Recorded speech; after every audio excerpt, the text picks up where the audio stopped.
this happened that same year, but a month earlier. That makes it a little bit more personal, in my opinion. The feeling that I got when I learned about this case was more like, woof, it could have been us. This is a little bit controversial. Maybe you heard about it and you made up your mind when it happened and never learned on how it ended. So, I'm here to tell you the story. And it all started on Thursday, June 21st, 2018, when Tristan Badet and his two daughters were going camping for the weekend. They were not going alone, though. They were going with Tristan's brother-in-law, Scott, who decided to join with his two sons. The destination was Malibu State Campground inside Malibu Creek State Park. I have to paint you a picture since I've been there and kind of as a background so you understand the kind of terrain and the kind of area that this campground and state park, for that matter, really is located at. It's huge. Let's start with that. It's about 8,000 acres. And it has about 15 miles of trails. Last time I was there, you're not allowed to take your dog with you. So if you like to hike with your pets, yeah, not the greatest place to take them to. You can keep them where there's a road or a pavement or, But taking your dogs to the trails mean that they will pee all over the place and kind of mess with the local animals that live in the area. That is the explanation that I got when I was there. It's beautiful in a unique way, I should say, but it's also very, very busy, so it's not that kind of place that you go to connect with nature in isolation, especially on the weekends. It is also very well known, this state park, because of the show MASH, where it was filmed. I haven't watched the show, so can't tell you much about that, but it was also the original Planet of the Apes was filmed there, so you get the idea. It's not only a state park, but it's a well-known state park. Many famous people live in the area as well, including Will Smith, the Kardashians, and if you're on YouTube, you probably know that Jeffree Star's mansion is somewhat close by. Not that you should know where the guy lives, but you probably know Calabasas as a wealthy, affluent, and very unique kind of place. And just to make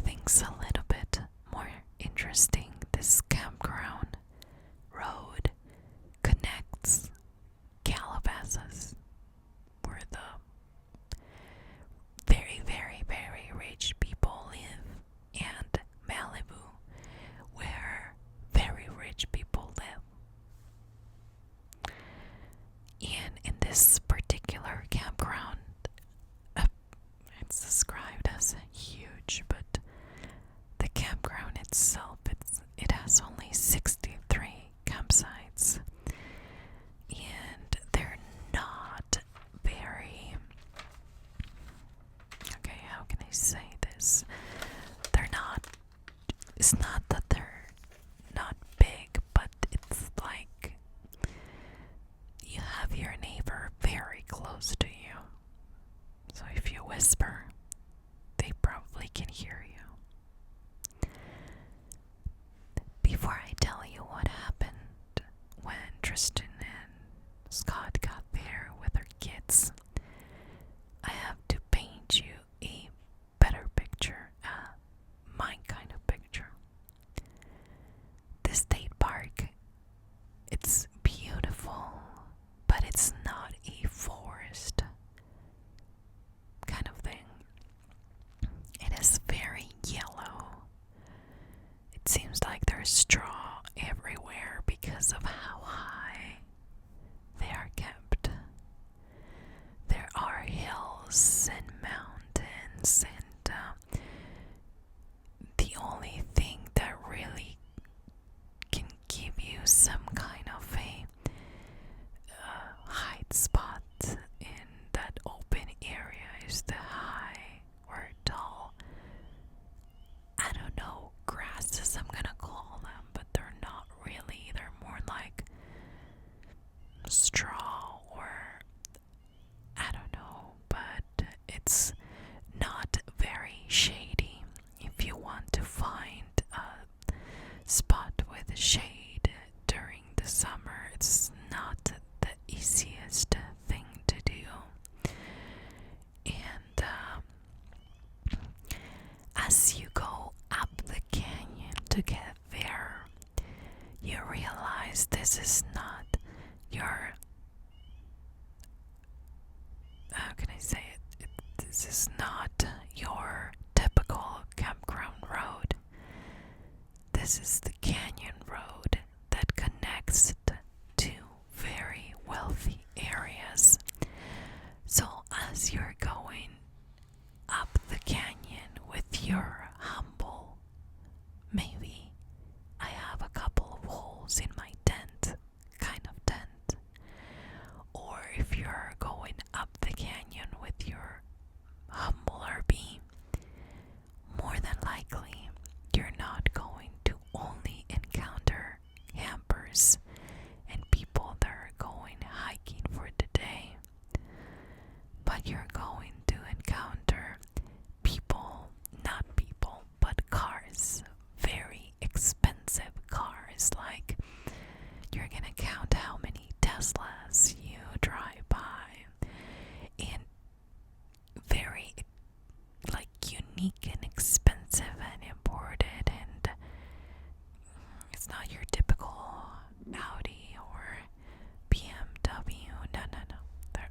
They're come on. They're more expensive than that. So just to paint a picture of what you see when you go there. I was there in May before this happened. Can't tell you, I love the place. I'm more of a forest greenery scene. If you live in the East Coast, you're probably used to the green foresty scene in this kind of parks, but the yellowing and then not so much shade when you really need it during the summer kind of reminded me of home and the desert. So just not my favorite state park, but it's nice. You also have to remember that not only the locals go to this campground, but people from all over the country like to visit Malibu and also its campground. So it's easy to go up the canyon and find a spot there. Again, it's pretty busy all summer long during the weekends.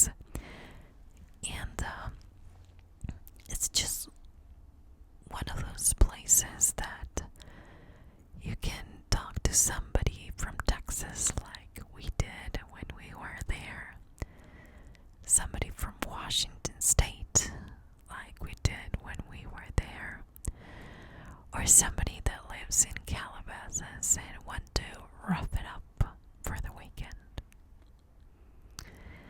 Christian was on a mission to have fun with his brother-in-law and kids.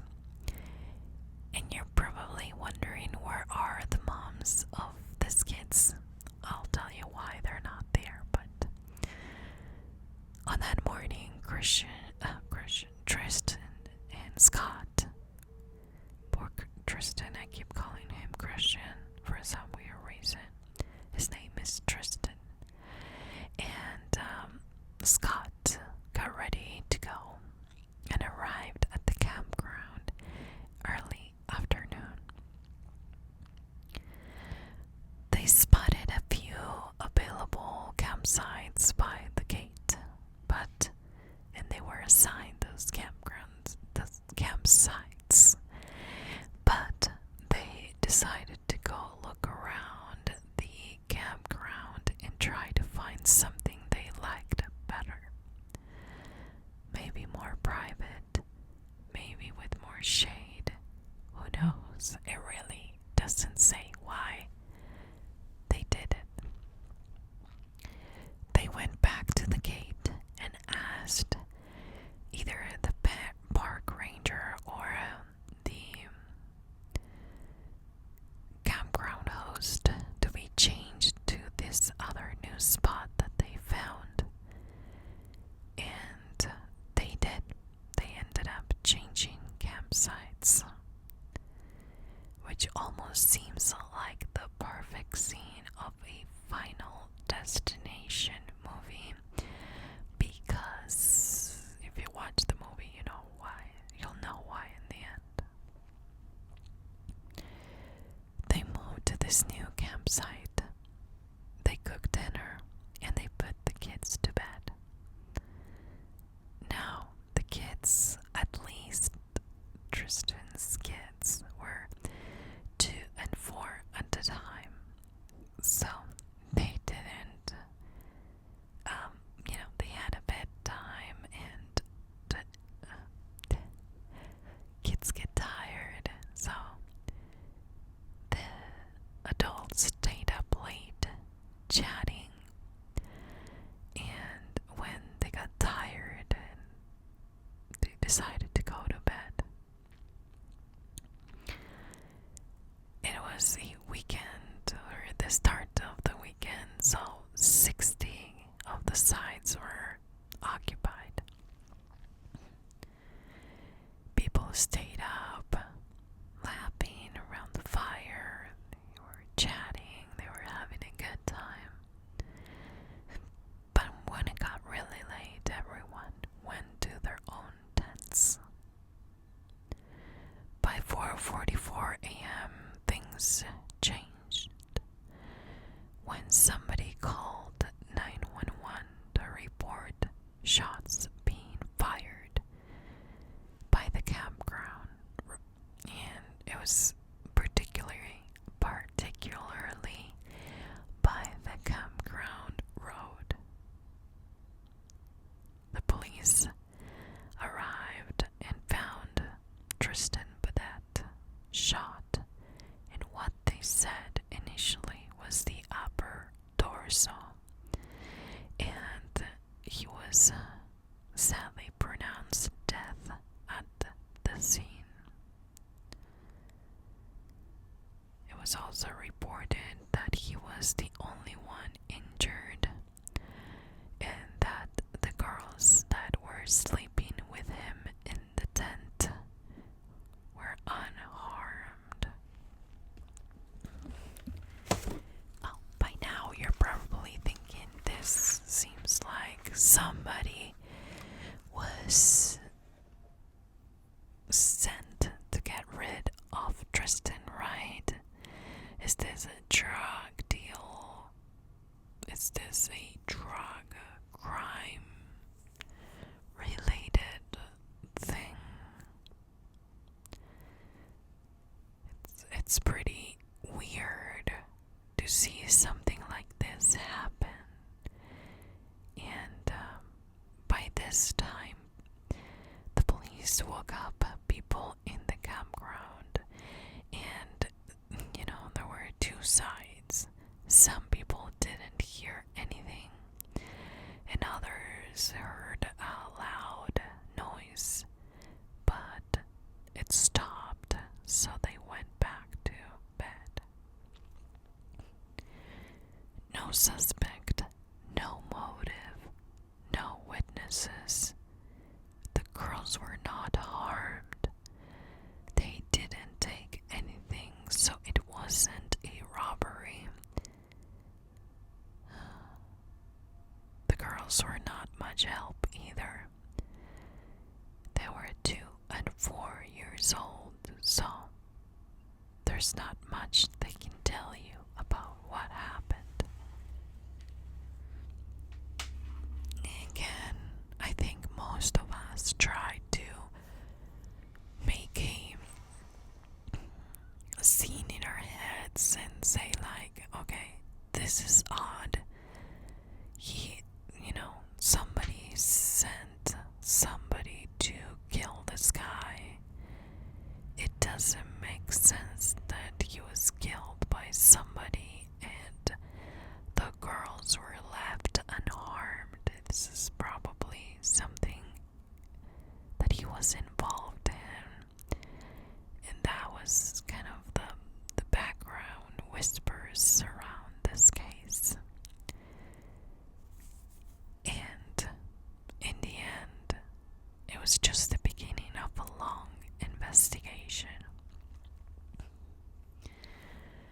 But who is this guy, Tristan? I mean, is he a criminal? Does he have a background? I'll tell you a little bit more about him so you can make up your own mind. He met his wife, Erica Wu, in high school in Fresno. So, they were high school sweethearts. He was described as a clean-cut kind of guy who loved cooking, who was in an ultimate frisbee team that it was called the Earth Squids. He was also an outdoorsy kind of guy who loved nature, snowboarding, and he was very passionate about science, and in the end he actually became a scientist. But going back to his early years, he went to high school, graduated, and moved to Switzerland for a year where he was studying abroad. When he came back, he enrolled in college. I think it was in San Diego.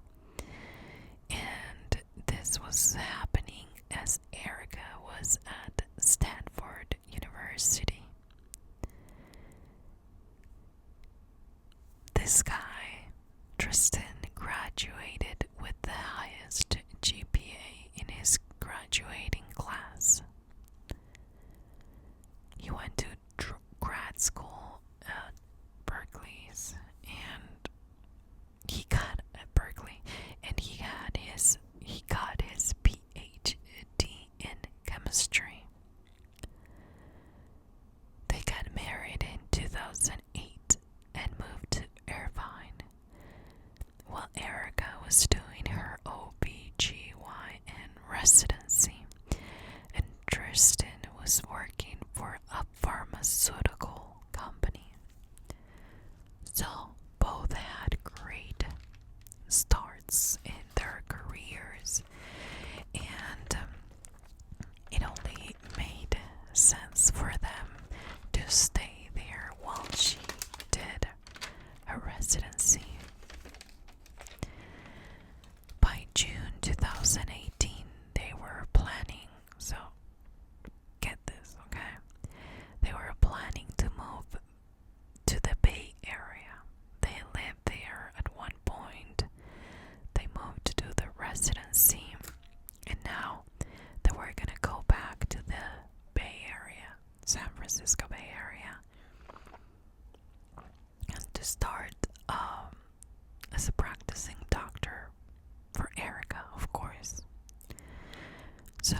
was settled.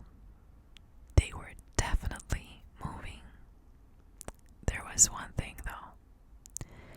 They were waiting for Erica to pass her medical board exam, and that is why he was at the campground that particular weekend. That Friday, Erica was going to go take her exam. So she wanted to spend the night studying and alone, I guess, so she could concentrate and focus on what she was doing. But as she was getting ready on Friday, June 22nd, she got the news at 6:45 a.m. from her sister, Priscilla. They both left to go get the kids, of course, that were taken by the police. And at that point, the speculations were going crazy. And it only makes sense that they did. I mean, was this a hunting accident? Hunting is not allowed at the campground or at the state park. Was this a daughter playing with a gun and this happened? Or was this a suicide? But there was no gun in the campsite or at the tent, and it would only make sense that if it was him, that he did it to himself. Or if the girls had an accident, a gun should have been found inside the tent. So no hunting accident, not Tristan doing, harming himself, or no daughter playing with a gun was possible. Another theory started going around. Is this related to a marijuana growing farm nearby? Because he messed with the Mexican cartel. There's no evidence of that. But if you're like me, I have no idea what that world is like. But from what you watch on TV, let me tell you, this theory was the one that was making the most sense in the beginning.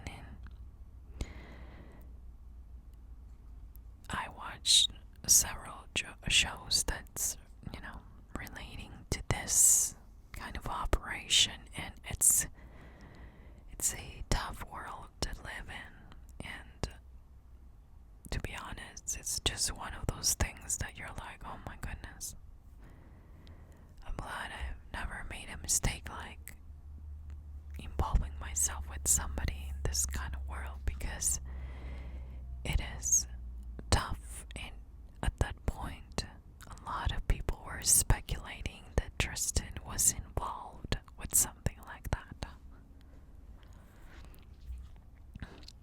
Then there was also the other theory that he was killed by a family member or somebody that he knew.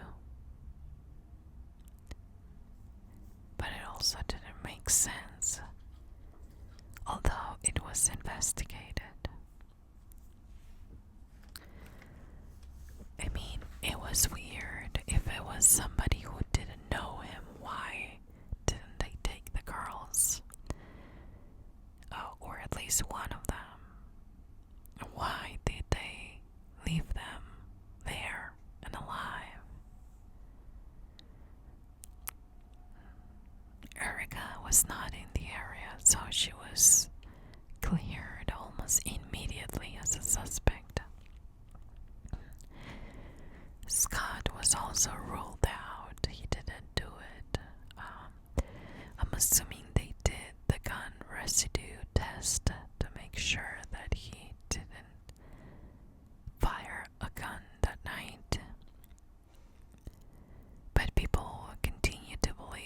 this was a targeted hit. And now, because of the kind of job that he did, he was working for Allergen. And he was particularly working on a protein-based anti-cancer vaccine.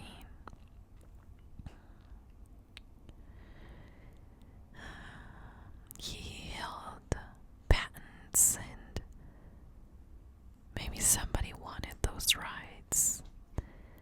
This is a lucrative medication if it worked. So really, how is this shaping to the investigation? Could this be something related to his job in the pharmaceutical industry? And how did they know where he was? He switched campsites, but to be honest, that question didn't even cross my mind because he would have to park his car somewhere close to unload the tent and stuff. So you just don't know, but it really, I think that if somebody was going to kill you, it wouldn't matter if you switch campsites and you're still staying in the same campground, in my opinion. Now, Tristan's brother reported that there were 2 holes in the tent. Not saying that they were bullets, but that they were holes. One at the top and the other one on the side. But the police never confirmed or didn't confirm, I should say, that information.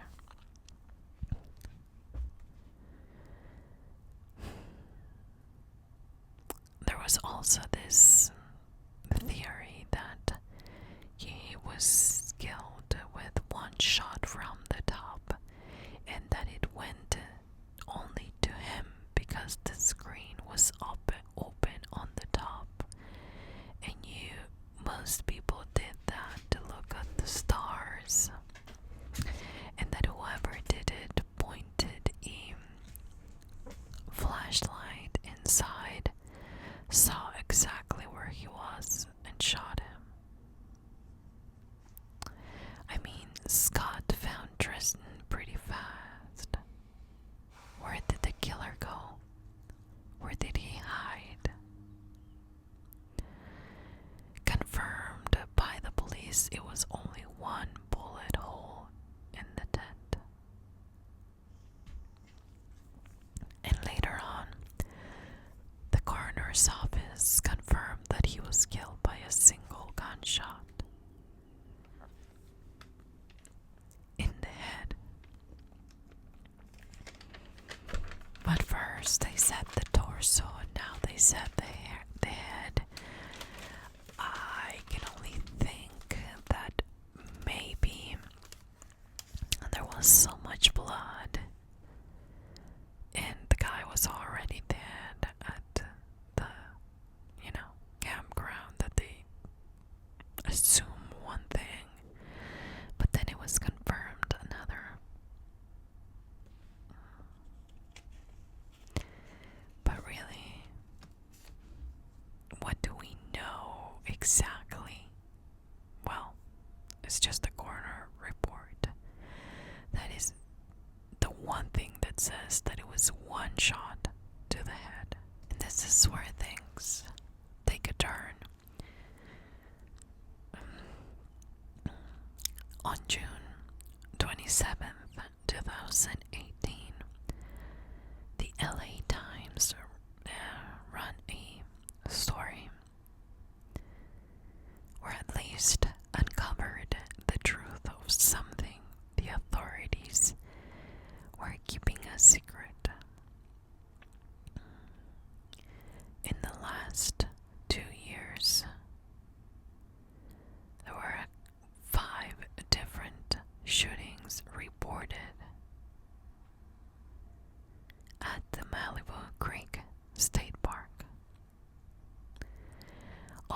these reports happened before Tristan's murder. Gosh, get it right. And there was almost no publicity. And I am not 100% sure, but I think that the media was never informed about this. Were they connected? Now, after Tristan's murder, there were more reported shootings in the area.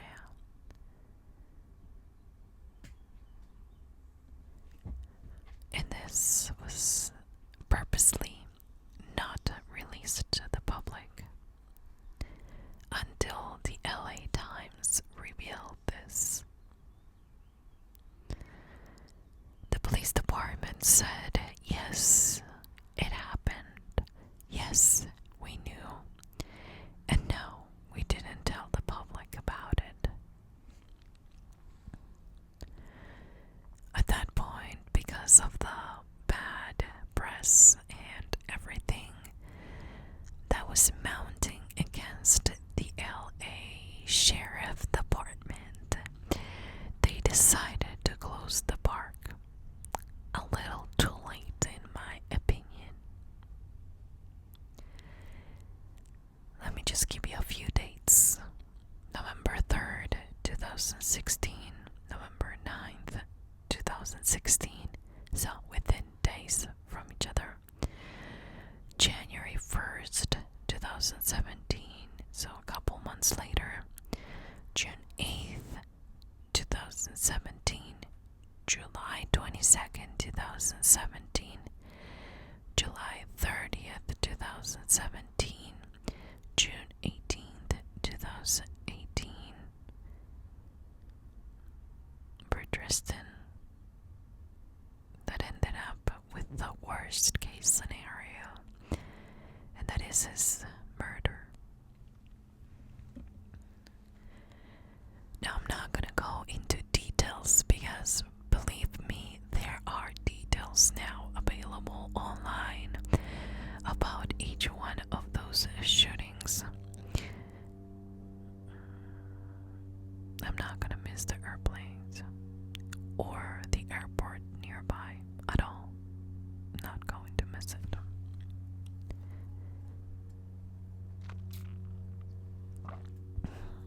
Coffee break, I guess. On November 3rd, 2016, the first reported shooting. A young wildlife biologist, James Rogers, was sleeping in his camping hammock. He was not technically sleeping in the campground. He was about 200 yards away from it. He reported hearing a loud bang and a burning sensation in his arm. He looked around, but he couldn't see anybody. He said that because of the way that he was covering his face, it seemed like whoever shot him was going for the face, but instead it hit his arm. Don't know about that, because if it was covering the head, a bullet could have gone through, but apparently there is a certain way that he was covering his face. So in January 2017, Melis D'Angelo was camping with a boyfriend in a Honda SUV. So they didn't set up a tent, but they stayed inside the car in the Malibu Creek State Park campground. They were both sleeping in the car when they heard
Tristan got killed.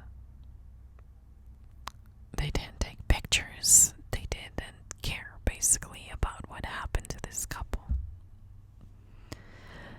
Then, on November 9, 2016, they shot somebody while sleeping inside the car. They shot the outside of the car. There was no injury. On June 8th, a car driving up Malibu Canyon Road was struck by a bullet. On July 22nd, another car was struck. On July 30th, shots were fired. On June 18th, a Tesla driving around Malibu Canyon Road at 4:30 a.m. got hit, but no injuries to report. Then Tristan took the girls, not knowing all of this information, and was killed by what they called a random shooter. But why didn't the police care enough to report this to the public, to keep an eye out and help them in this investigation? Residents at this point were terrified. Campers were staying away, and hikers would definitely staying away from the state park. Nobody wanted to go there. But to make things worse, the shooting continued. By mid-July, two reports of shots fired in the area, in both were in the middle of the night. A total of 9 new reports were filed. The residents were now vigilant. They would call, and they were also told to avoid the area at night. Now, there were even worse things going on that were not reported to the media. Just before Tristan took the girls, on May 16th, 2018, the body of Francisco Ronaldo Cruz, who was 52 years old, was found in a ditch near the campground.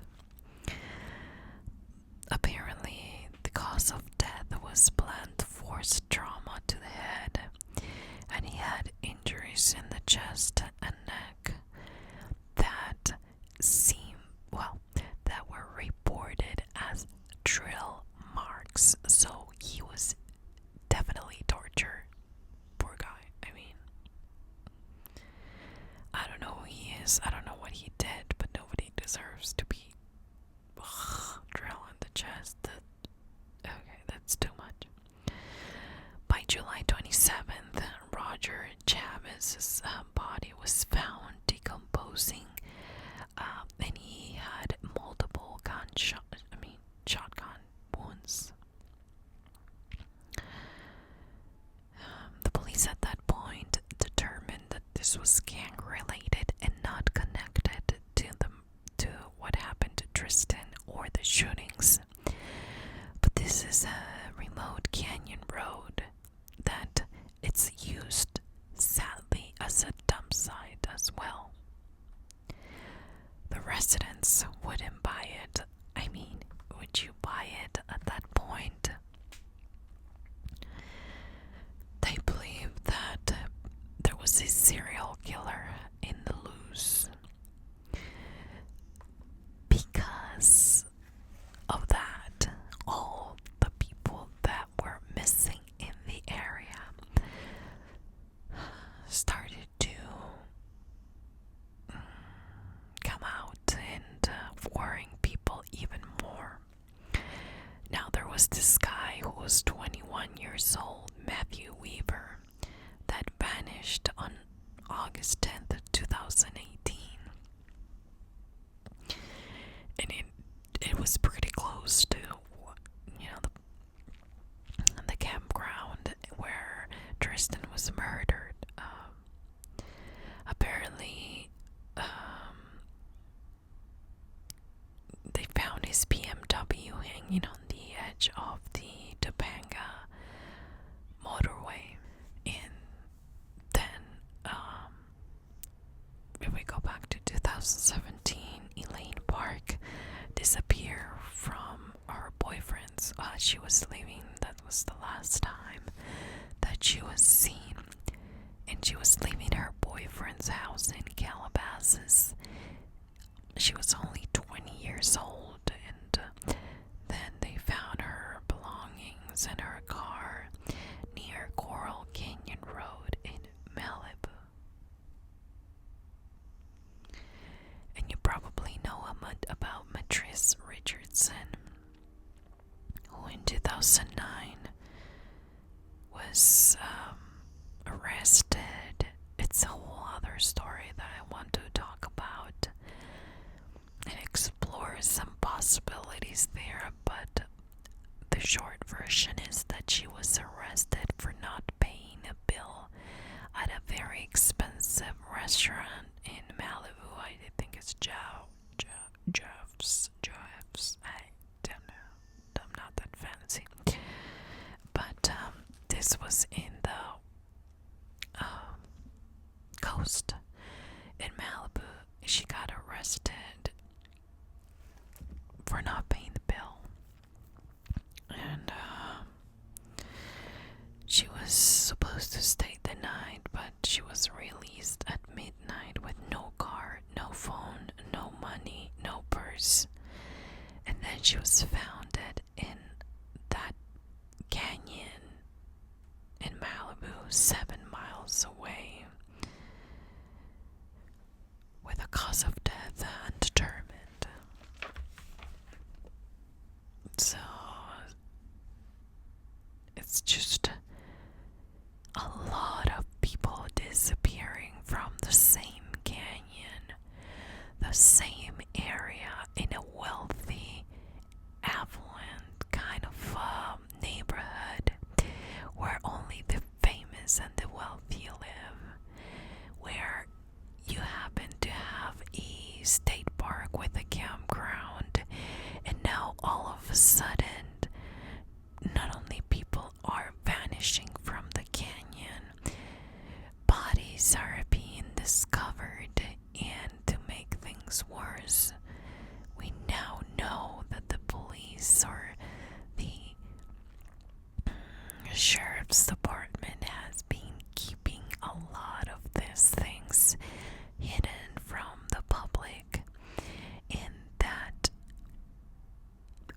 if they were said at the time that things were going on, it would help people say, well, do I want to risk it and go to the state park where a lot of people are disappearing and dying, or maybe I should go the other way. Let's go to San Diego, or let's go to I don't know, somewhere else instead of that state park where all this very suspicious activity is taking place. So by now we know that this was going on for a while. People didn't know, but the police did know. So is this a serial killer? Is this a random thing, and that's where people dump bodies when they're done with them? Is this something that really maybe not even relates to every single case? Well, I'm gonna tell you what happens in part 2 of this case. So, if you're watching this in the future, there will be a part 2 showing up on the top of the screen. You can click on it and continues today's case. And if not, I'll be back on Friday with part 2. Thanks for being there, guys.